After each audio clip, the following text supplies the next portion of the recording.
오늘 사도 바울이 지금 압송되어서 가고 있는 중입니다. 지금 사도 바울의 신분은 죄인입니다. 죄인으로서 지금 로마로 지금 압송되어 가는 과정 가운데서 지금 백길 가운데 가고 있는 중이었습니다.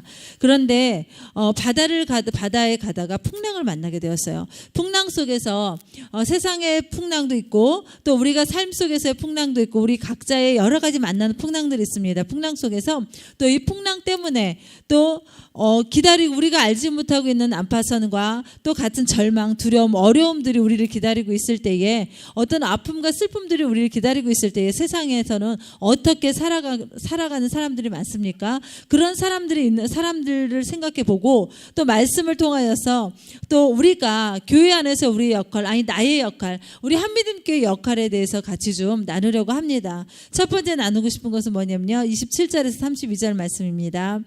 지금 19일째 되는 밤에 지속적으로 바닷길을 지금 계속적으로 가고 있습니다. 그런데 지금 풍랑을 만났죠. 풍랑을 만나서 지금 너무나 어려운 상황이 되었습니다. 이러지도 못하고 저러지도 못하는 상황 가운데서 지금 바울이 예언을 한 대로 배가 육지 가까이에 가고 있습니다. 그때 사공들이 지금 한 행동이 어떤 행동들이 나오고 있냐면요. 물을 재어봤습니다. 어느 육지에 가까워진 줄 짐작하고 있었어요. 근데 가까이 가서 물을 재어보니까 20길쯤 되고 조금 가다가 다시 재보니 15길이라. 그런데 지금 바울이 예언을 했거든요. 다 살아날 것이다라고, 한 명도 목숨을 잃는 자가 없이 다 살아날 것이라고 예언했음에도 불구하고 앞절에 보면 예언했음에도 불구하고 지금 거기에 물길을 재본 사공들이 지금 30절에 보면 어떻게 하고 있냐면요. 사공들이 도망하고자 하여 이 물에서 닻을 내리는 채하고 거룻배를 바다에 내려놓고는 하고 있습니다. 그런데 지금 사공들이 어떤 마음이냐면 바울이 하나님을 의지해서 지금 예언을 했거든요. 지금 여러분 모두가 한 명도 다치지 않고 살 것입니다 라고 예언을 했음에도 불구하고 이 사공들은 하나님을 믿지 못했던 거예요. 바울의 예언한 것을 믿을 수가 없었던 것이에요. 그래서 지금 자기네들은 살짝 도망가려고 지금 이물에서 닻을 내리는 채하고 거룻배를 바다에 내려놓고 있습니다. 거룻배가 뭔지 아십니까 여러분? 거룻배는 돛이 없는 작은 배를 거룻배라고 그래요.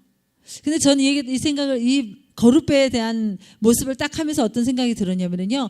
그렇지. 우리가 큰 배에 있다가 도망하고서 내가 내 인생, 내가 하나님을 의지하고 하나님을 믿다가 하나님의 말씀을 하나님이 나를 지키시고 보호하시고 내 생명에 손상이 없게 할 것이라는 바울이 하나님의 사람의 고백했음, 그 예언을 했음에도 불구하고 믿지 못했기 때문에, 하나님의 약속을 믿지 못했기 때문에 내 생각, 내 의지로 지금 거룻배를 내려서 살아보겠다고 지금 도망하려는 것입니다. 그런데 공동체 가운데서 지금 바울이 그들에게 얘기합니다. 백부장과 군인들에게 얘기함으로 인하여서 사공들이 도망을 가지 못하게 된 것이지요. 이것은 무엇이냐면 하나님의 배 안에 하나님께서 약속하신 대로 배에 있는 자들은 모두 무사할 것이라고 하나님께서 이미 약속을 하셨어요. 그런데 그 약속을 믿지 못하는 사람들은 그 배에서 도망가려는 것입니다. 그런데 바울은 이것을 군인들에게 알려서 사공들의 계획을 무산시켰습니다. 하나님의 약속을 떠나 거룻배를, 또 돛 없는 작은 배, 어디로 가야 될지 모르는, 돛이 없기 때문에 바람을 탈 수도 없는 그 배를 의지하여서 나아가려는 것입니다. 결국은 멸망을 자초하는 어리석은 행동인 것이지요. 불쌍한 형제들도 마찬가지입니다. 이 땅 가운데서 한미듬교회 가운데 하나님을 믿고 같이 신앙생활 하다가 세상의 미혹 가운데 빠져서 한미듬교회를 떠나고 하나님을 등지고 떠나가는 영혼들이 결국 어떤 모습이냐면 거룻배를 타고 가는 모습이라는 것입니다. 돛이 없어요. 어떻게 가야 될지 모릅니다. 세상의 바람 풍파 부는 대로, 내가 힘들면 힘든 대로, 내가 즐기고 싶으면 즐기고 싶은 대로, 내가 이리저리 갈 길을, 방향을 정하지 못하는 거룻배의 모습으로 가고 있지 않나라는 생각을 하게 되었습니다. 그래서 거짓된 소망을 의지해서 하나님의 약속을 떠나는 어리석은 일을 벌이고 그런 모습을 하고 있는 우리 형제 자매들을 향해서 깨우쳐줘야 한다는 것입니다. 거짓된 소망의 멸망임을 가르쳐줘야 하는 우리의 모습이 되어야 할 것입니다. 저는 오늘 아침부터 굉장히 많이 바빴는데요. 아침에 일찍부터 할머니를, 저희 친정엄마죠, 할머니를 한도병원에 모셔드리고 링겔을 맞춰드렸어요. 오른쪽이 마비가 오셔서 좀 힘이 드셔서 링겔을 좀 맞게 해드리고 왔어요. 드리고 저는 광화문으로 갔어요. 치과 예약이 있어서 광화문으로 갔는데 가서 소망이 주와 하순이 저 넷이 갔거든요. 넷이 치과 치료를 받으러 갔는데 문제는 뭐였냐면, 가서 보니까 내가 우리 주아를 봤을 때, 육안으로 봤을 때 이빨이 그렇게 많이 썩지 않았었거든요. 소망이도 많이 썩지 않았었어요. 왜냐하면 초등학교 때 대대적으로 몇백을 들여서 이빨을 치료를 했었기 때문에, 물론 제가 치료비를 낸 건 아니지만 어쨌든 두 사람이 몇백씩을 들여서 이빨 치료를 받았었어요. 근데 목적은 하준이 이빨과 저의 부러진 이빨을 하러 가려고 했던 것이었어요. 그런데 가서 보니까 분명히 깨끗하게 치료했다고 생각했고, 또 제가 이빨을 육안으로 봤을 때, 입안을 들여다봤을 때 썩은 게 별로 없었어요. 그런데 가서 사진을 딱 찍으니까 어쩜 그렇게 그 작았던, 보이지도 않았던 그 이빨이 그렇게 많이 썩었는지요. 선생님이 깜짝깜짝 놀라는 거예요. 이렇게 많이 이렇게 썩었냐고. 근데 대박, 하준이 이빨을 보니까 엄청 썩었어요. 제 이빨을 보니까 더 많이 썩었어요. 그러니까 너무한 이빨들이 썩어서 선생님이 어찌할 줄 모르는 상황이 된 거예요. 근데 견적을 받아봤는데 어마어마하게 났죠. 그런데 여기서 제가 몇 년 전에 안산에서 이빨 부러지는 거 하나를 견적을 받기 위해서 40만 원이 들었어요. 어금니 하나에. 그런데 이 어금니 하나에 40만 원을 들였는데 그게 1년 조금 지나서 부러져서 다시 돈이 없어서 못 해넣었었거든요. 그러니까 부러진 상태로 계속 있었어요. 그런데 오늘 갔더니 그 부러진 그 이빨을 떼우고 이빨 색깔로 다시 하는 그 부분을 12만 원을 받으시더라고요. 40만 원, 몇 년 전에 40만 원이었는데 12만 원, 어마어마하게 싼 거죠. 우리 보통 떼우는 것이 10만 원 한단 말이죠. 레진이라는 걸. 근데 2만 원에 해주셨어요. 그게 참 감사하게 이모부 도시철도공사 직원이잖아요. 그 직원들에게 혜택을 주는 그런 치과였어요. 직원 역장, 동생분이 하는 치과였는데 한꺼번에 너무 많이 여기서 가는 거 오는 거 시간이 너무 많이 걸렸을 뿐만 아니라 네 사람을 치료했으니까 얼마나 많이 걸렸겠어요. 근데 그 과정 가운데 제가 깨달은 것이 뭐였었냐면, 사실 저희 아침 점심 아무것도 못 먹었어요. 아침 못 먹고 가는 도중에 점심시간이 걸렸고 2시까지 가야 되는데 거리 지하철 안에서 그 시간을 다 보내고 오는데 또 시간 다 버리고 아침 점심 저녁 겸 김밥을 먹었어요. 그리고 부랴부랴 오게 되었는데 그 과정 가운데 제가 깨달은 것이 뭐였냐면, 이빨이라는 것이 굉장히 튼튼한 거잖아요. 무엇을 깨물어 먹어도 어마어마하게 단단한 거라는 거죠. 여러분, 딱딱한 오징어를 먹으면 오징어가 부러집니까? 내 이빨이 부러집니까? 오징어가 씹혀요. 침에 의해서 또한 녹여지면서 이빨로 다 씹어 먹을 수 있어요. 딱딱한 쌀도 씹어 먹을 수 있어요. 전 쌀 어렸을 때 많이 먹었거든요. 근데 그 딱딱한 이빨이 작은 벌레 하나, 작은 충치가 그 자리를 차지함으로 인해서 거기가 사거지기 시작하고 거기가 그 이빨이 갈라지기 시작하고 썩어감으로 해서 그 단단한 이빨이 썩어서 부러진다는 것입니다. 근데 그 이빨을 그대로 내버려 두면 결국 씹어서 먹을 수 없는 형편까지 되어지겠지요.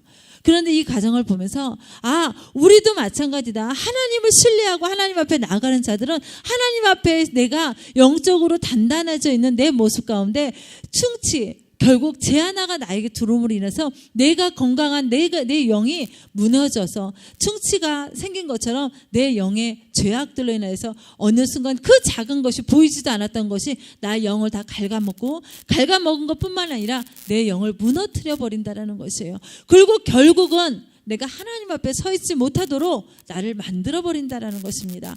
우리가 이빨이 없으면 어떻게 합니까? 잇몸으로 대신 씹는다고 하죠. 그러나 그것이 하나님 앞에 내가 잇몸으로 씹는다고 해도 그것이 모든 영양분이 나에게 골고루 가지 않거든요.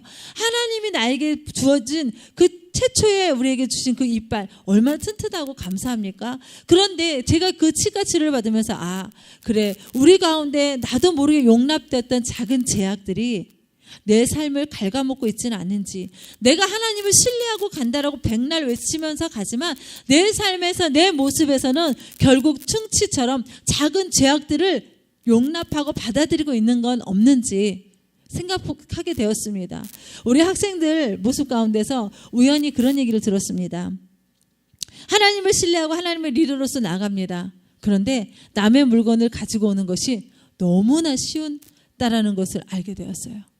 너무너무 충격이었습니다.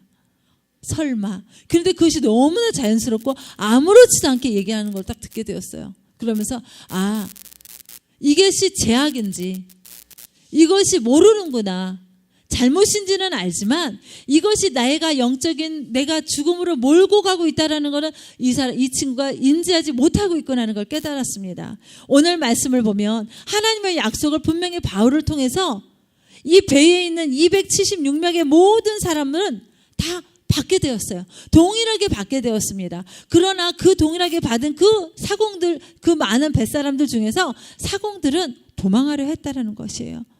우리 가운데도 마찬가지입니다. 하나님의 이전, 하나님의 비전, 하나님의 소망, 하나님의 꿈을 분명히 보았고 그것이 나에게 이루어질 것이라는 하나님의 음성을 분명히 들었음에도 불구하고 나의 작은 재앙, 내가 놓쳐버렸던 그 하나를 받아들이고 내 상의 즐거움에 빠지고 현실에서 즐겁고 내가 대가를 지불하는 것보다 내가 누리고 싶은 것에 더 빠져서 하나님의 것을 버리고 떠나갈 때가 있다라는 것입니다. 결국 거룻배를 타고 가겠다는 것이지요. 그 거룻배를 가고 있는 친구들도 있습니다. 여러분, 하나님께서 오늘 말씀하십니다. 그것은 거짓된 소망이고 그 거짓된 소망을 버리고 참 소망 대신 예수 그리스도와 함께 예수 그리스도의 약속을 묻고 신실하게 나아가는 모두가 되어지길 축복합니다. 두 번째로 나누고 싶은 것은 무엇이냐면요, 33절에서 38절 말씀입니다. 날이 밝았습니다. 33절에 보면 날이 밝았어요. 거리줄을 끊어버리고 33절에 날이 새어 가매 되어 있습니다. 날이 밝자 바울은 배에 있는 사람들에게 여태까지 음식도 먹지 못하고 굶주려 있었거든요. 그 사람들에게 뭐라냐? 음식 먹기를 권했습니다. 그렇죠? 지금 바울의 신분은 죄인이라고 죄수라고 말씀드렸어요. 그럼 바울은 주님의 약속을 상기시켰어요. 여러분 죽지 않을 것입니다. 여러분 한 사람도 다치지 않을 것입니다. 배만 파손될 것입니다. 여러분은 걱정하지 마십시오 라고 예언해 줬고 그것들을 상기시켰습니다. 상기시킨 후에 모든 사람 앞에서 하나님께 감사 기도를 드렸어요. 음식을 놓고 축사 기도를 드렸다라는 것이에요. 보세요. 여기에 있는 모든 사람들 중에서 지금 이 사람들이 누구의 말을 믿고 가고 있습니까?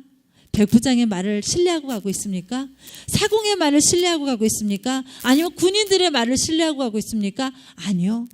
여기서는 친분인 제수이지만 하나님의 사람인 사울의 말을 신뢰하고 가고 있다는 것이에요. 때로는 내가 저 사람 말이 옳은 것 같아 라고 생각할 수는 있지만 하나님의 사람, 하나님의 음성을 듣고 가는 그 사람의 말을 신뢰하고 그 사람과 함께 동행했을 때 결국 망하지 않는다라는 것입니다. 결국 뭐냐면 하나님께 감사 기도를 드리고 음식을 나눠줬어요. 자, 보세요. 그들이 죽을 수밖에 없는 상황이었어요. 그런데 그 죽을 수밖에 없는 그 상황 속에서 그들은 생명이 누구 손에 있는지를 깨닫게 되는 시간입니다. 그들이 하나님께 축사한 음식을 먹었어요. 하나님께 축사한 음식을 먹으면서 생명이 전능하신 하나님의 손에 있음을 선포하는 바울을 보게 되었고 바울이 나눠주는 음식을 먹게 되어진 것입니다. 그래서 바울의 감사 기도를 들은 모든 사람은 풍랑 속에서도 어렵고 힘든 상황이었죠. 며칠을 굶었고 오랜 세월을 굶었고 오랜 시간을 굶었고 앞으로 어떻게 될지 모르는 불안 속에서 있었지만 지금 하나님께 축사 기도로 음식을 권했을 때 먹으면서 그들은 어떤 마음이었냐면 평안을 누리게 되어졌습니다. 배부르게 먹고 밀을 바다에 버려 배를 가볍게 하게 되었습니다. 자, 보세요. 또 뭐냐면 어떤 평안하다는 말이 어디 나와 있냐면요. 떡을 가져다가 모든 사람 앞에서 하나님께 축사하고 떼어 먹기를 시작하매 그들도 다 안심하고 받아 먹으니 라고 되어 있습니다. 안심하고 다 받아 먹으니 그들이 어때는 평강을 누릴 수 있었다라는 것입니다. 결국 제수였지만 제수의 모양이지만 하나님 앞에 붙들린 사람은 결국 어떤 상황 속에서도 리더로서의 역할을 잘 감당할 뿐만 아니라 죽었고 힘든 어려운 가운데 있는 모든 사람들, 고통 가운데 있는 모든 사람들에게 하나님의 참된 소망 예수 그리스도를 나눠주고 알려줄 수 있다는 것입니다. 우리는 어떻습니까? 하나님 안에 있습니다. 하나님 안에 있음에도 불구하고 내가 누군가의 평안을 나눠주기보다는 내 평안을 누리는 것조차도 힘겨워할 때가 있습니다. 그러나 하나님은 오늘 말씀하십니다. 참 평안을 누리라고 말씀하십니다. 고난을 당해도 감사와 찬송을 잊지 않도록 우리가 날마다 입술 가운데 감사가 끄지지 않아야 될 뿐만 아니라 우리의 소망이 되어주신 예수 그리스도, 나의 주인이 되어주시고 나의 구원자가 되어주시는 예수 그리스도를 전하는 것이 우리가 이 땅 가운데 보내신 사명이라는 것을 기억하시길 부탁을 드립니다. 고난을, 여러분, 지금 바울은 배를 통해서 로마로 압송되어지는 이 과정이 바울에게는 고난이에요. 그렇지 않겠습니까? 이 제수의 신분으로 가는 것도 억울한데 풍랑을 만나고 먹지 못하고 어려움 가운데 있습니다. 이 많은 고난의 여정을 지금 가고 있는 것이에요, 바울은. 그런데 참 감사하게 바울을 보세요. 그 바울이 지금 이 고난의 이 상황들을 기회로 만들고 있다는 것이에요. 그 기회를 만든다는 건 무엇이냐면 그가 예수 그리스도를 전하고 하나님의 생명의 주인이신 것을 선포하고 나가는 기회로 삼았다는 것이에요. 여러분 어떻습니까? 나에게 어려움이 있습니까? 나에게 힘듦이 있습니까? 힘든 것이 있다라면 아싸, 이것이 나의 기회고, 나에게는 향한 하나님의 기회구나. 나에게 어려움이 있다라면, 나의 고통이 있다라면 이 모든 것들이 하나님 안에서 기회로 삼으시는 모두가 되어지기를 축복합니다. 고난을 기회로 삼아서 주님께 영광 돌리는 모두가 되어지길 원합니다. 우리에게 있는 소망의 이유를 담대히 이웃들에게 전파하며 나의 세론들에게 나누고 내가 힘들고 있는 고통 가운데 있는 그 이웃들 가운데서 하나님 나에게 이렇게 축복해 주시고 길을 여시는 하나님이시라는 걸 입술로 고백하고 선포해 나가는 모두가 되어지길 원합니다. 세 번째 나누고 싶은 것은요, 소망의 공동체로 인도하자입니다. 39절에서 44절 말씀입니다. 날이 밝았을 때에 바울 일행은 해안으로 배를 데려오려고 했어요. 배를 데려오고 했는데 거센 물살로 인해서 그것이 자꾸 무산되어집니다. 무산되어졌을 뿐만 아니라 결국 배가 깨지는 위급 상황까지 가게 되었죠. 결국 바울이 예언한 대로 지금 되어지고 있는 것이에요. 자, 이때 군인들이 제수가 바울의 일행이 도망갈까봐 그들을 죽이려고 합니다. 그들을 모두 죽이려고 했을 때에 바울의 일행을 살려준 사람이 있어요. 그 사람이 누구냐면 백부장입니다. 백부장이 그 군인들의 계획을 가로막습니다. 왜냐하면 백부장은 죄인을 앞서가는 사람이었지만 결국 그 사람을 통하여서 자신의 생명이 보존되었고 그 생명의 주관자인 예수 그리스도 하나님을 알게 되었기 때문에 그렇습니다. 자, 바울을 살리기 원하는 백부장으로 인해서 그들의 계획이 막혔어요. 결국 배에 있던 모든 사람들이 다 상륙해서 구조를 받게 되었습니다. 하나님은 그 바울 한 사람, 하나님의 사람 한 사람을 통하여서 그 배에 모두 죽을 수밖에 없는 사람들을 구원하였습니다. 그러면 우리는 어떻습니까? 결국 우리는 바울을 통하여서 그 배에 있는 사람을 살리셨던 것처럼 하나님은 교회를 사용하셔서 여러분과 저를 사용하셔서 구원의 사역을 이루시길 원하신다는 것입니다. 여러분 지금 어려운 가운데 있습니까? 힘든 가운데 있습니까? 기운이 없습니까? 어떻게 해야 될지 모르겠습니까? 기도하십시오. 어려운데 맨날 기도하라고 그래. 모르겠는데 기도하라고 그래. 그렇죠? 그런데 하나님만이 답이시기 때문에 기도하라고 그럽니다. 우리가 지금 2014년도 뭐죠? 일산 킨텍스 컨퍼런스 주제가 뭐였죠? 깨어나라. 우리가 깨어나야 시점이기 때문에 하나님께서 우리에게 깨어나라라는 주제로 지금 은혜를 준비해 놓고 계시다는 것입니다. 우리가 깨어날 때 이 땅을 감당할 수 있는 것이고 이 땅 가운데 깨어난 영혼이 있기를 이 땅 가운데 자연의 모든 만물들도 기다리고 있다는 것입니다. 그렇다면 우리가 교회에서의 역할, 우리가 깨어나기 위해서 해야 될 것을 먼저 기도하고 말씀 가운데 있어야 할 것입니다. 제가 오늘 치카치를 받으면서 깨달았다고 그랬죠. 작은 것 하나를 용납한 것이 큰 것을 무너뜨리더라. 그런데 작은 것 하나를 귀하게 여겼더니 큰 것을 얻는 것을 보게 되어집니다. 바울이 그랬습니다. 그 작은 것, 하나님을 놓치지 않고 바울이 얼마나 고통 가운데 있었습니까? 맞기도 했고요. 쫓겨나기도 했고요. 밤에 도망가기도, 야밤도주도 했고요.